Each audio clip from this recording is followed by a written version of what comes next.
बहुत अरसा पहले बर्फ से ढकी हुई एक दूर दराज सल्तनत में एक हसीन मलका रहा करती थी। एक दिन मलका अपने शीशे के महल की खिड़की के पास बैठी थी। बर्फ जमीन पर गिर रही थी और जमीन चांद की तरह चमक रही थी। का सफेद कपड़े पर सलाई कर रही थी कि अचानक सुई इसकी उंगली में चुभ गई। 3 कतरे खून के बर्फ पर गिरे। सुर्ख रंग बर्फ की चमकदार सफेदी पर ऐसे लग रहा था जैसे किसी ने बर्फ पर गुलाब की पत्ती रख दी हो। मलका ने आसमान की तरफ देखा और धीरे से कहा, काश मेरी एक बेटी हो जिसके जिल्द बर्फ जैसी सफेद, होंठ गुलाब जैसे सुर्ख और बाल रात जैसे स्याह हों। वक्त गुजरा और इसकी ख्वाहिश पूरी हुई। मलका के यहाँ एक बेटी पैदा हुई। वो इतनी नाजुक, इतनी प्यारी थी कि जैसे बर्फ से तराशी गई हो। बादशाह ने इसका नाम स्नो वाइट रखा, मगर खुशियां ज्यादा देर न रह सकी। शहजादी की पैदाइश के कुछ अरसा बाद ही मलका का इंतकाल हो गया। पूरी रियासत सोग में डूब गई।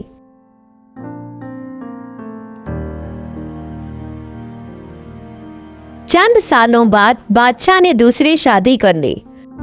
नई मलका बज़ाहिर तौर पर बेहद हसीन थी, मगर उसका दिल गुरूर और तकब्बुर से भरा हुआ था। दर हकीकत मलका एक जादूगरनी थी।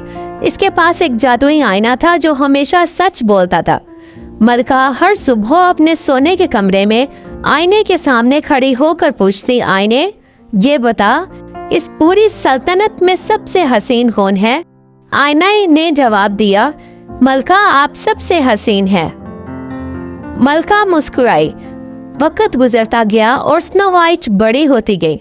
अब वो 17 साल एक नौजवान लड़की बन चुकी थी, नरम मिजाज, नेक दिल और कुदरती हुस्न से चमकती हुई। जैसे सुबह की पहली किरण बर्फ पर पड़े तो सोना बन जाए। एक दिन जब मलका ने हमेशा की तरह वही सवाल आईने से किया, आईना खामोश हुआ और फिर आहिस्ता से बोला, मलका आप हसीन हैं, मगर स्नो वाइट आपसे भी ज्यादा हसीन है। ये अल्फाज जहर बनकर मलका के दिल में उतर गए। इसकी आंखों में नफरत की चमक आ गई। मलका ने अपने सबसे पुराने और वफादार शिकारी को बुलाया। इसकी आवाज बर्फ की तरह ठंडी थी। स्नो वाइट को जंगल में ले जाओ और उसे खत्म कर दो, और इसका खून मुझे दिखाओ ताकि मुझे यकीन हो कि वो मर चुकी है। शिकारी स्नो वाइट को लेकर जंगल में गया। स्नो वाइट खुशी खुशी चल रही थी क्योंकि वो नहीं जानती थी कि इसके साथ क्या होने वाला है। लेकिन जैसे ही वो जंगल के अंदर पहुंची, दरख्तों के साए लंबे होने लगे, हवा तेज चलने लगी और जंगल की आवाजें खौफनाक हो गई। जब शिकारी ने खंजर निकाला, स्नो वाइट की आंखों में आंसू भर आए। मेहरबानी करके मुझे ना मारो, मैं वापस नहीं जाऊंगी, कभी भी नहीं। शिकारी के दिल में रहम आ गया। भाग जाओ बेटा, उसने कहा, यहाँ से बहुत दूर, कभी पलट कर मत आना। फिर उसने जंगल से एक जंगली हिरन मारा। उसका खून स्नो वाइट के दुपट्टे पर लगाकर मलका को दिखा दिया। मलका ने यह समझा कि स्नो वाइट मर चुकी है। इधर स्नो वाइट जंगल में भटकती रही। दरख्तों के दरमियान रात हो चुकी थी। आसमान स्याह था और हवा चीख रही थी। आखिरकार उसे एक छोटा सा लकड़ी का घर दिखाई दिया। वो अंदर गई। हर चीज नन्ही थी, छोटे छोटे बर्तन, छोटे कप, छोटे बिस्तर। थकन से चूर स्नो वाइट वहीं फर्श पर सो गई।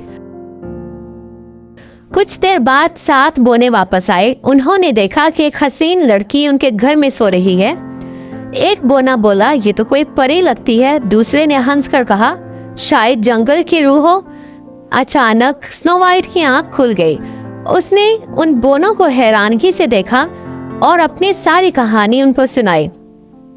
बोनों ने अफसोस से सर हिलाया और कहा, हम तुम्हें अपने पास रख लेंगे, मगर वादा करो किसी अजनबी को दरवाजा नहीं खोलने दोगी। स्नो वाइट ने वादा किया। इस तरह उनकी जिंदगी हंसी, मोहब्बत और सादगी से भर गई। एक दिन मलका ने फिर आईने से वही सवाल किया, आईने ने कहा, मलका, स्नो वाइट आपसे भी ज्यादा हसीन है। मलका के चेहरे पर गुस्से और नफरत का तूफान आ गया। इसने अपनी जादू की किताब खोली और एक चमकता हुआ लाल सेब, जो बज़ाहिर खुशबूदार मगर अंदर से मौत था, इसने खुद तैयार किया और फिर खुद को एक बूढ़ी औरत के रूप में बदल लिया और बोनो के घर जा पहुंची।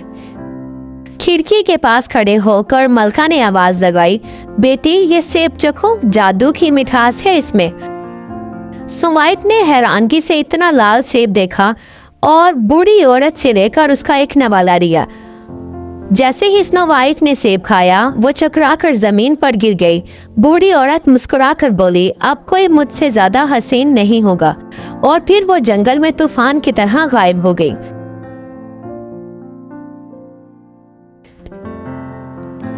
जब बोने काम से वापस घर आए, उन्होंने स्नो वाइट को बेजान पाया। सारे बोने बहुत रोए, लेकिन उन्होंने उसे दफन नहीं किया, बल्कि एक शीशे के ताबूत में बंद कर दिया ताकि वो रोजाना इसको देख सके। वक्त गुजरता गया। एक दिन एक शहजादा इस जंगल से गुजरा। जब इसने ताबूत में लेटी हुई स्नो वाइट को देखा तो वो इसकी खूबसूरती को देखकर हैरान रह गया। उसने अपने सिपाहियों से कहा, मैंने आज तक कभी ऐसी खूबसूरती नहीं देखी। और फिर उसने बोनो से इजाजत ली, मैं ये ताबूत अपने महल ले जाऊंगा। बोनो ने जैसे ही वो ताबूत उठाया तो स्नो वाइट के गले में जहरीला सेब का टुकड़ा निकल गया। अचानक इसने गहरी सांस ली और शहजादा चौंक कर बोला, वो जिंदा है। स्नो वाइट ने आंखें खोली और रोशनी में मुस्कुराई और दुनिया जैसे फिर से चमकने लगी। शहजादे ने स्नो वाइट से शादी की पेशकश की। बोनो ने खुशी और धूमधाम से शहजादे के साथ स्नो वाइट को रुखसत कर दिया और शहजादे और स्नो वाइट महल में वापस पहुंचे। उनकी शादी बहुत धूमधाम से हुई। पूरा मुल्क रोशनियों, गीतों और खुशबुओं से भर गया। फिर एक दिन जालिम मलका ने दोबारा आईने से वही सवाल किया। आईने ने जवाब दिया, मलका, स्नो वाइट आपसे भी ज्यादा हसीन है। ये सुनकर मलका का गुस्से से बुरा हाल हो गया और उसने एक छड़ी लेकर जादुई आईने को तोड़ दिया। जैसे ही जादुई आईना टूटा, मलका का सारा जादू खत्म हो गया और मलका का गुरूर खाक में मिल गया।